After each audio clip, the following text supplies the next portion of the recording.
I understand if you remember Scarface, the PS2 game, as just another GTA clone, but this game was like gold for me. It still is. This game was ahead of its time because we still don't have a game in 2026 quite like this. Let's get into it. Here's like a quick list of the best things before we get into the main juice of the video, okay?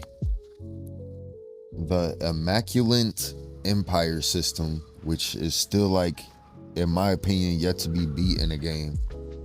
The wars for territory were crazy in this game, and the drug deals could go wrong at any moment. Like, anybody that you sell to or maybe even buy from could be an undercover cop. This is Scarface, The World Is Yours, the PS2 game that felt way ahead of its time. Alright, so look, this is what happened in the movie. Go ahead, take your fucking bullet! You think you're coming with bullet? Take your fucking bullet! Go ahead!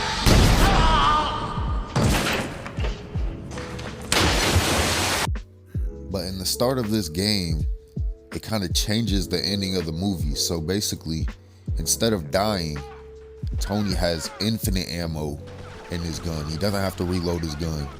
And he can just shoot and mow everybody down. You basically just start off in the mansion and you kill everybody and escape. It's amazing. But after that, you have to start like basically from scratch. It makes it one of the best video game premises ever, like, and in my opinion, better than the GTAs at the time. You start with nothing, your mansion is destroyed, and your empire is gone. You got to get everything back from scratch. So basically, with that alone, you could go and rewatch the Scarface movie, or you could play this game and scratch so many more itches.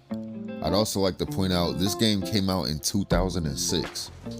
It's basically a drug tycoon where you are on the street making drug deals, doing missions and stealing cars and shooting people. In 2006, it was open world. There were businesses, there was money laundering, there was a reputation system, heat system, car collection, mansion upgrades, you know, like there was a lot of stuff. You could even press circle on your controller to make him cuss. Above all, you just got that real feeling that you were managing an entire criminal empire, and it wanted you to feel like Tony Montana. The actual drug deal mechanic is something that made the game feel different too. The drug deals could just randomly go wrong.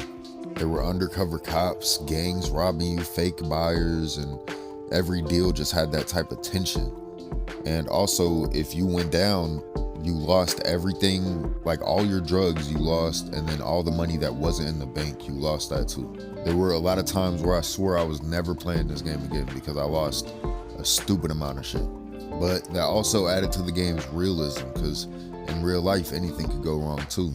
It was just a very immersive mechanic for the time. Not even just for the time, it's competing with a lot of games today too. Now let's talk about the most PS2 mechanic ever created. The balls meter. No, I'm not joking, the balls meter, okay? You gain this meter by fighting aggressively, insulting people, and basically cussing people out and having balls, I guess. And once that meter's full, Tony goes into rage mode and you have infinite ammo, the enemies panic, and it's just crazy action. Modern games would have called it an ultimate ability or something, but no, Scarface just called it balls. Despite all these great things, this game didn't really get the full amount of love it should have got.